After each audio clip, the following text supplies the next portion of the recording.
Olá pessoal, tudo bem com vocês? Minhas saudações e cumprimentos a todos e a todas que estão acompanhando aqui o canal. Mais uma vez aqui o professor Lucas, professor de Direito Tributário e Processo Tributário, aqui para a preparação ao 40º Exame de Ordem da OAB, neste ano de 2024. Sejam todos muito bem-vindos ao meu canal.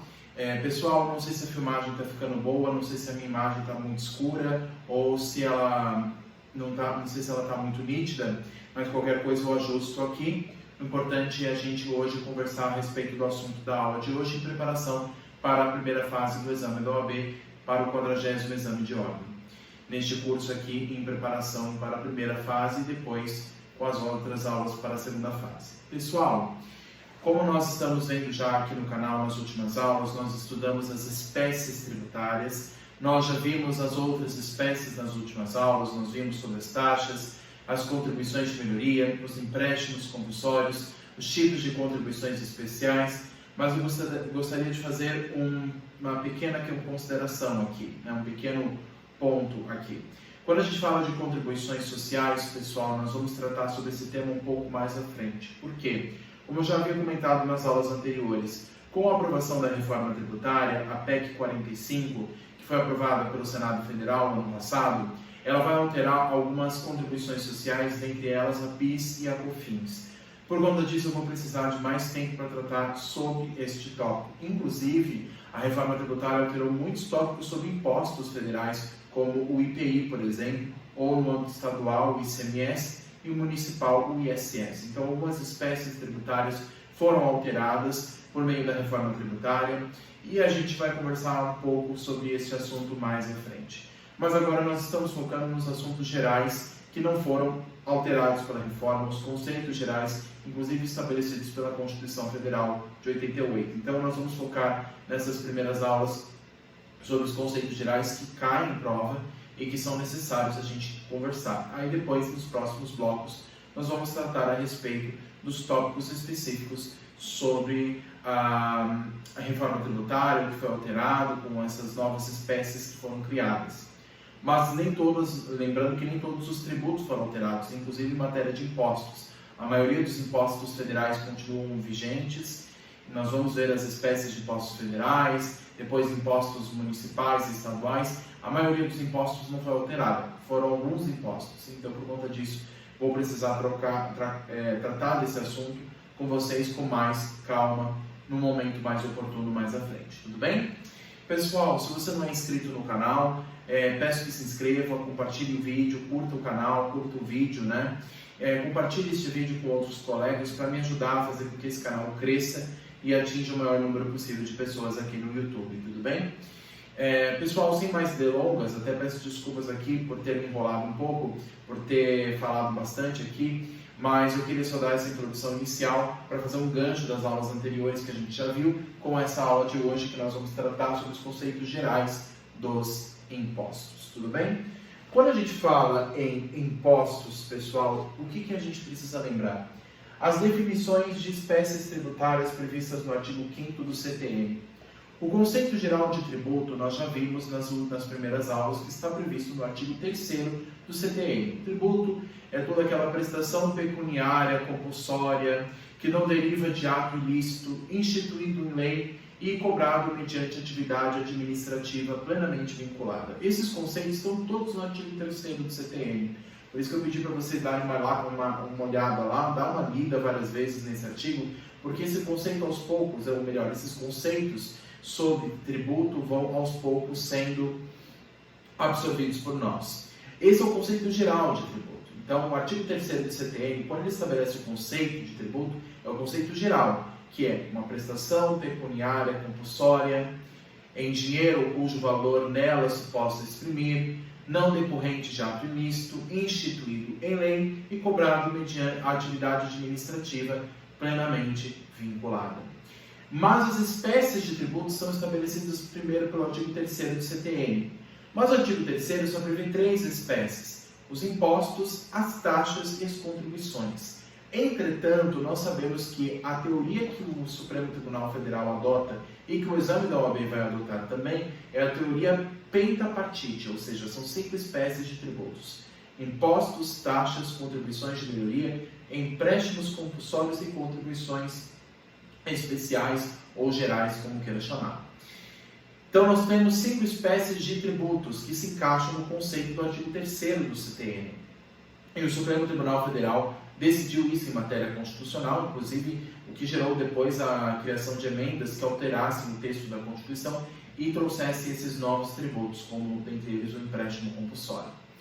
Mas os impostos já desde antes já são previstos pelo CTN. Lembrando que o CTN, pessoal, é um artigo de lei mais antigo que a Constituição. Por isso que o CTN não previu a decisão do Supremo na época, nem da Constituição Federal. A Constituição Federal já é de 1988. O CTN é mais antigo que isso.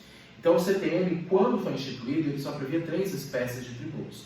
Mas dentre elas, ainda se permanece uma delas, que são os impostos. Então os impostos são uma das espécies principais de tributos. Agora é importante lembrar, pessoal, uma coisa muito simples, mas o pessoal se confunde. Ah, todo tributo é imposto? Não. Mas todo imposto é um tributo. Vou repetir. Nem todo tributo é imposto, mas todo imposto é tributo. Por quê, professor? Por um motivo simples. O conceito tributo é o gênero cujas espécies a lei vai estabelecer. Dentre elas, os impostos. Os impostos é uma espécie de tributo.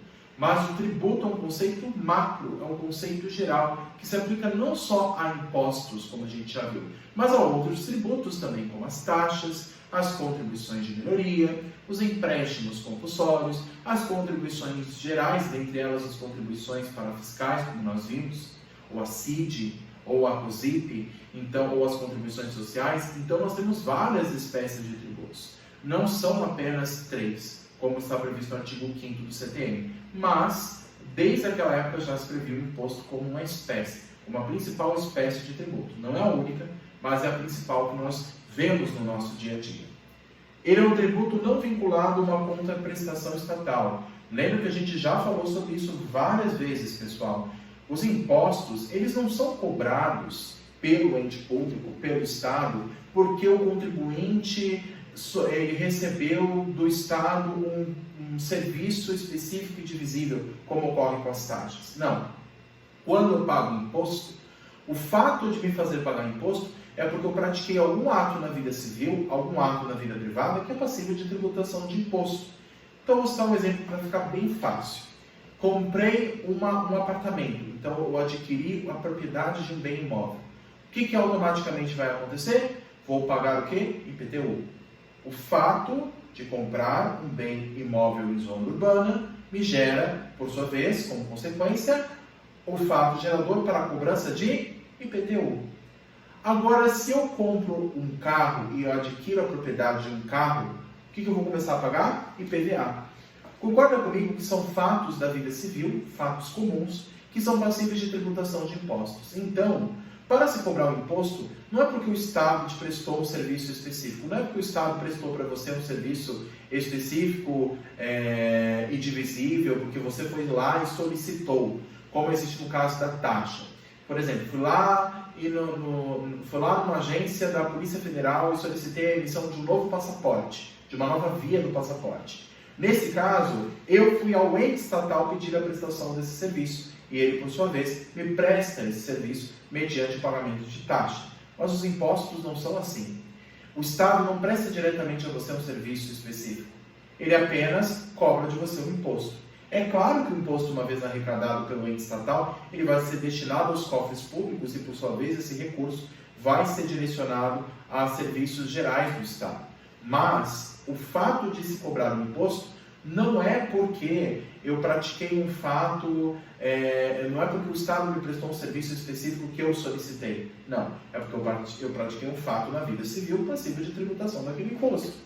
Então, também um outro exemplo, eu auferi renda um ano inteiro, eu tenho salário. O que é isso? Isso é um fato da vida civil, que é passível de tributação de quê? De imposto de renda. Ah, eu circulei mercadorias entre o estado de São Paulo. Eu fui lá, eu sou dono de uma rede de lojas de varejo e circulei as mercadorias de uma loja para outra. Aí, nesse caso, o que eu vou ter que prestar? Obrigação de ICMS. Então, percebem que são fatos comuns da vida corriqueira, do dia a dia, que são passíveis de tributação do quê? São passíveis de tributação de impostos. São fatos comuns que até são previstos no direito civil que interessa ao Estado tributar. Então, se institui os impostos. O artigo 4º do CTN diz que o fato gerador como meio de diferenciação das espécies tributárias. Cada um dos tributos tem um respectivo fato gerador, ou seja, hipóteses, embora o nome é usado fato gerador, mas o nome mais correto mesmo, pela doutrina, é hipótese de incidência. Mas nós vamos adotar esse nome, fato gerador, como se fosse mais correto, porque é o que a lei utiliza e é o que a banca FGV ou OAB adotam. Mas o nome correto na academia, a gente geralmente nas academias de direito, a gente usa o nome hipótese de incidência e não fato gerador. Não é um nome muito adequado, mas vamos adotar esse nome como se fosse isso. O que é isso? Ou seja, cada um dos tributos tem uma hipótese de incidência, cada um dos tributos tem um fato gerador específico, cada um dos tributos tem uma possibilidade de incidência. Auferir renda é um fato gerador de imposto de renda. Comprei um automóvel, fato gerador de IPVA. Comprei um imóvel em zona urbana, fato gerador de IPTU. Deixa eu pensar um outro exemplo aqui de um imposto que seja famoso. Importei ou exportei bens daqui do Brasil para fora, ou seja, exportação, ou de bens de fora para o Brasil, importação. Estes atos são passíveis de tributação de quê? De imposto de importação e exportação. Então, cada tributo tem uma hipótese de incidência específica, um fato gerador específico que será estabelecido em lei e é a hipótese onde ele vai incidir sobre. O destino da arrecadação, no caso dos impostos, não está vinculado a uma destinação específica, mas será utilizado para serviços universais do Estado. Então, todo o imposto arrecadado pela União ou pelos estados, exemplo do Estado de São Paulo, Rio de Janeiro, ou dos municípios, ou do Distrito Federal, desses 4 entes federados, quando esses entes federados, respectivamente, cobram seus respectivos impostos previstos na Constituição, eles vão ser destinados a quê? Diretamente aos cofres gerais, aos cofres públicos. E esse, por sua vez, vai ser direcionado, conforme a necessidade do Estado, a diversos setores. Setor de educação, setor de saúde, de segurança pública, setor de infraestrutura urbana e assim por diante. Para financiar a atividade universal do Estado, se paga um imposto. Então, o imposto ele tem uma destinação geral, não específica. Imposto serve para financiar os serviços gerais, uti universi. Diferente, como a gente viu, das taxas, que servem para financiar serviços específicos e divisíveis, uti singuli. Tem esse nome em latim, né? Uti universi, serviços universais, que é o que o imposto acaba financiando, e uti singuli, que é a taxa que financia. Tudo bem? Essa é a diferenciação de um para o outro. Lembrando, então, o imposto é um tributo que não vinculado. Tudo bem? Vamos prosseguir, então, para os próximos tópicos. A lei complementar irá estabelecer normas gerais sobre a legislação tributária, inclusive sobre impostos, com base no artigo 146 da Constituição Federal. Pessoal, cada ente federado, como regra geral, tem os seus respectivos impostos. A União tem os seus impostos, os estados têm os seus impostos, os municípios também têm os seus e o Distrito Federal tem também os seus respectivos impostos. Cada ente federado tem a sua competência tributária. Lembrando que ela é indelegável. Ela é daquele ente e não pode ser transferida a ninguém. Entretanto, a lei que vai estabelecer as regras gerais de direito tributário, inclusive sobre esses impostos, será a Lei Complementar Federal. A exemplo do CTN, o Código Tributário Nacional, que foi recepcionado pela Constituição Federal de 88 como se fosse lei complementar. Então, esse é um exemplo de o quê? De uma lei complementar que tem poder sobre normas gerais. E essa norma geral se sobressai sobre as normas locais, dos estados, dos municípios. Primeiro prevalece a norma geral, depois é aplicada a norma específica. Ah, mas professor, então no exame da OAB vai ser cobrado lei estadual ou municipal sobre impostos? Isso vai cair na prova? Não, pessoal. A prova é um exame nacional. O exame da OAB é um exame unificado e nacional. A única coisa que vai ser cobrada justamente vão ser essas leis federais, que são leis gerais, como as leis complementares. Então, você tem o CTN, você tem a Lei Complementar 116, que trata a respeito do ISS, Imposto sobre Serviço, que sofreu alteração com a reforma tributária. Você também tem lei complementar para tratar sobre outras espécies de tributos, outros impostos federais. Existem leis também ordinárias que tratam sobre o assunto. Então, a lei geral, a lei federal, vai estabelecer diretrizes gerais, que devem ser observadas, por sua vez, por cada ente federado. Uma pegadinha que caiu em primeira fase, pessoal, na OAB, uma pegadinha clássica, que muita gente errou, foi o seguinte: a questão trouxe um exemplo de um imposto municipal. Só que o município instituiu uma nova lei para alterar esse imposto, e ele diz que teria uma nova regra que confrontaria justamente as regras gerais da Lei Complementar Federal. A pergunta é, essa lei é válida ou não? Muita gente diz que sim. Por quê? Se o imposto ele é de competência do município, então só o município pode alterar a regra desse imposto. Resposta: errado. Por quê? Porque primeiro prevalece a norma geral federal, para só depois se aplicar a norma específica daquele respectivo município ou estado. Então, mesmo que seja um tributo de competência daquele ente federado, do município, do estado, do Distrito Federal, o que prevalece por primeiro é a lei complementar, é a lei federal, a exemplo do CTE. Tudo bem? E claro que existem normas, pessoal, e existem algumas regras específicas que só podem ser instituídas por meio de lei complementar. Nem lei ordinária pode instituir.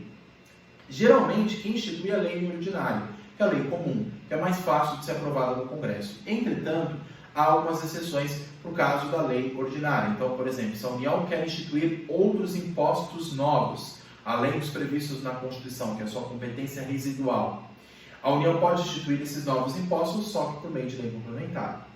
A União quer instituir um IGF, Imposto sobre Grandes Fortunas, somente por lei complementar. A União quer instituir o imposto, o empréstimo compulsório, somente por lei complementar.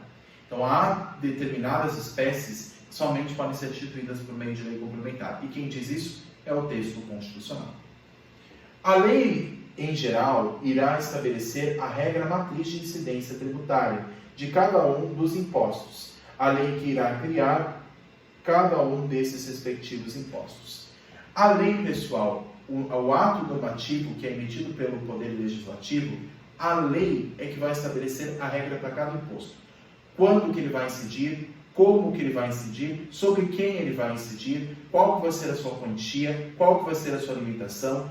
Então, a RMIT, que nós vamos ver isso mais à frente, a regra matriz de incidência tributária, que é a regra que caracteriza cada um dos tributos,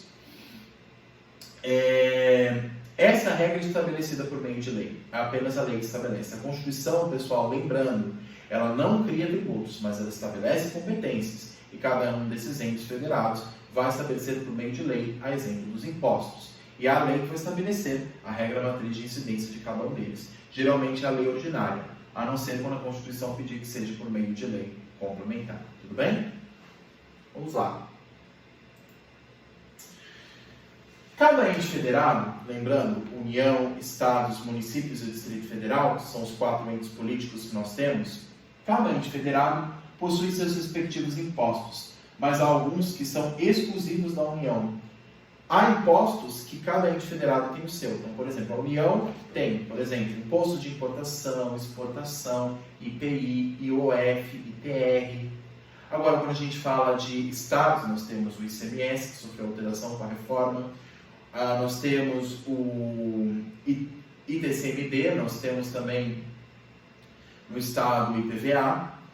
E no município nós temos, por exemplo, o IPTU, o ISS e o ITBI. Todos esses impostos já são previstos na Constituição. E nós vamos estudar com calma isso lá na frente, cada um desses respectivos impostos. Mas, cada ente possui a sua competência privativa. Mas há alguns impostos que só a União pode criar. Por exemplo, novos impostos, que são chamados de impostos residuais. A União pode criar outros impostos além dos previstos no texto da Constituição? Pode, desde que seja, por exemplo, por meio de lei complementar, que não tem a mesma base de cálculo nem fato gerador dos impostos já instituídos e não tenha caráter de cumulatividade. São limites estabelecidos pela Constituição. Só a União pode fazer isso, criar novos impostos, que é a competência residual, os impostos residuais. Ou instituir impostos específicos por meio de ato do Poder Executivo, no caso, o Imposto Extraordinário de Guerra, que é instituído por meio de medida provisória, ou o IGF, Imposto sobre Grandes Fortunas, que aí é instituído mediante lei complementar. Tudo bem? Então, cada um desses respectivos tributos, pessoal, já são previstos no texto constitucional e só a União pode instituir. No caso do Imposto Extraordinário de Guerra, por que só a União pode instituir esse tipo de imposto? Porque só a União pode decretar a guerra contra um outro ente federado, uma outra nação, no caso. Então, nenhum estado do Brasil pode decretar uma guerra contra um país estrangeiro. Vamos supor que o estado do Paraná queira decretar guerra contra o Paraguai. Pode? Claro que não, porque ele não é a União. Quem decreta a guerra é apenas o governo federal, a União. Então, se a União quiser decretar guerra contra um país vizinho, então ela pode fazer isso. Só que, se ela pode fazer isso, só ela pode instituir o imposto que vai financiar esse período de guerra, que é o Imposto Extraordinário de Guerra. Como é competência privativa da União, só a União pode instituir, então, o IEG para financiar o sistema da guerra, para financiar o país em uma época de guerra ou na sua iminência.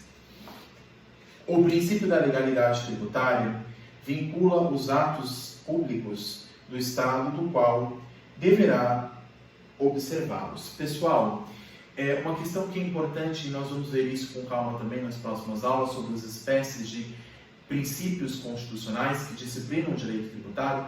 O princípio mais importante, o mais famoso, que é o princípio da legalidade, ou seja, não pode haver tributo sem lei anterior que o preveja. Ninguém pode ser obrigado a fazer ou deixar de fazer alguma coisa, senão em virtude de lei. Isso já é previsto, por exemplo, no artigo 5º, inciso 2 da Constituição. Então, é a lei que estabelece a obrigação que vincula o particular com o Estado.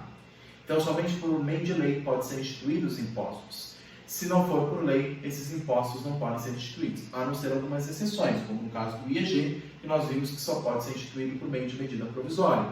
Isso já é previsto na Constituição, mas a regra geral não é essa. A regra geral é, se quer instituir o imposto, tem que ser por meio de lei, aprovado pelo ente político, aprovado pelo Poder Legislativo. E lembrando que o princípio da legalidade, ele vincula os tributos por quê? Porque, inclusive, até o artigo 3º do CTN diz isso. O tributo é criado mediante lei, e ele é vinculado por esta lei. É a lei que cria o tributo, é a lei que cria o imposto. A Constituição não faz isso, é a lei que vai fazer. Então, é a lei que tem a competência para criar o tributo em questão e estabelecer a sua regra matriz de incidência. Tudo bem? E falando em regra matriz de incidência, pessoal, nós vamos ver nas próximas aulas, mas não custa nada fazer um apanhado geral aqui, falar por cima. Nós vamos, nas próximas aulas, nas aulas posteriores, tratar a respeito desse tópico que é muito importante, que é a RMIT, regra matriz de incidência tributária, que é estabelecida mediante lei. Cada um dos tributos que nós vamos ver, a exemplo dos impostos, imposto de importação, exportação, IPI, IOF, cada um desses entes, cada um desses tipos de tributos, eles somente podem ser instituídos mediante lei, e a lei vai estabelecer a sua regra matriz de incidência, ou seja, a sua natureza jurídica, a sua característica. E ela é estabelecida, essa regra matriz de incidência, ela é composta por 5 critérios. Nós temos o critério material, espacial, temporal, pessoal e quantitativo. Vou repetir novamente com vocês. Critério material, critério espacial, critério temporal, critério pessoal e critério quantitativo. O primeiro deles é a respeito sobre o fato gerador, onde que aquele tributo vai incidir. O segundo é o critério espacial, onde que ele vai incidir. No território nacional, dentro do Estado, no exterior, é o critério espacial. Critério temporal é quando que se incide aquele tributo. Em que momento se considera por lei que aquele tributo vai incidir ou não? Quando que é o momento? Esse é o critério temporal. Critério pessoal é estabelecer quem é que vai cobrar o tributo e quem será cobrado. Quem cobra é o sujeito ativo, que geralmente é o ente público. E quem é cobrado, que geralmente é o contribuinte, é o sujeito passivo, pode ser pessoa física ou jurídica. E é a lei que vai estabelecer. É a União que vai cobrar? Ou é o Estado que vai cobrar? Ou é o município que vai cobrar? Pode ser que, mesmo sendo tributo de competência daquele ente federativo, pode haver a delegação da capacidade tributária ativa. Vou citar um exemplo. A União tem competência para legislar sobre ITR, Imposto Territorial Rural. Só que esse imposto, na regra, é cobrado pelos municípios, mesmo sendo federal. Por quê? Porque a União faz um convênio com os municípios e os municípios, para facilitar a vida da União, eles cobram o ITR em nome da União dos seus habitantes. Então, o município aqui do interior, vamos supor, queira cobrar o ITR. Quem faz isso, na verdade, é o município, mas é um tributo federal, de competência federal. Mas quem exerce a capacidade tributária ativa, como se fosse a União, são os municípios, porque há um convênio, um acordo entre a União e o município, o que permite com que o município seja o sujeito ativo, aquele que vai cobrar o tributo.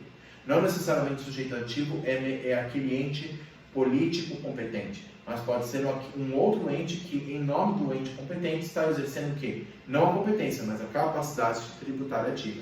Lembrando que a capacidade tributária ativa ela é delegável, diferente da competência tributária. E o critério quantitativo, quanto que vai ser a ser pago nesse tributo? Quanto que se terá como valor? Aí vai envolver a base de cálculo vezes a alíquota. Base de cálculo, o valor bruto do tributo, sobre quem que ele vai incidir. Nós falou, por exemplo, de imposto de renda. A base de cálculo é o salário e os proventos de qualquer natureza. Essa é a base em que vai incidir o imposto de renda. Vezes uma alíquota, vezes tantos por cento. E quem estabelece essa alíquota geralmente é a lei.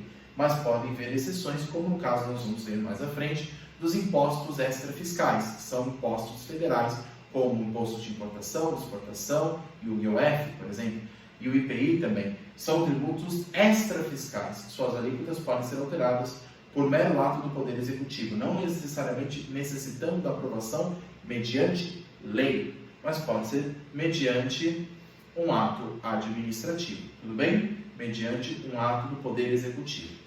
Tudo bem até aqui, pessoal? Esses são os 5 critérios que compõem a regra matriz de incidência tributária. Critério material, espacial, temporal, pessoal e quantitativo. São 5 critérios que são estabelecidos pela lei.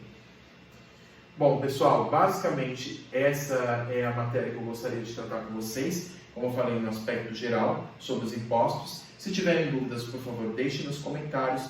Se tiverem sugestões para melhorar as filmagens no canal, também peço que deixem nos comentários. E se tiverem outras considerações, quiserem os slides dessas aulas, não só da aula de hoje, mas das aulas anteriores, me passe o e-mail de vocês aqui nos comentários, que eu compartilho também com vocês o material. Tudo bem? Pessoal, muito obrigado pela atenção de todos durante essa semana agora, essa semana que já é o finalzinho de janeiro, início de fevereiro, hoje já é dia 2 de fevereiro. Então, peço que continuem estudando, se dediquem todos os dias, estudem as aulas, vejam os artigos que eu citei e se tiverem dúvidas, por favor, deixem para mim nos comentários que eu irei responder vocês, tá bom? Bons estudos a todos, pessoal, um abraço e até a próxima. Tchau, tchau!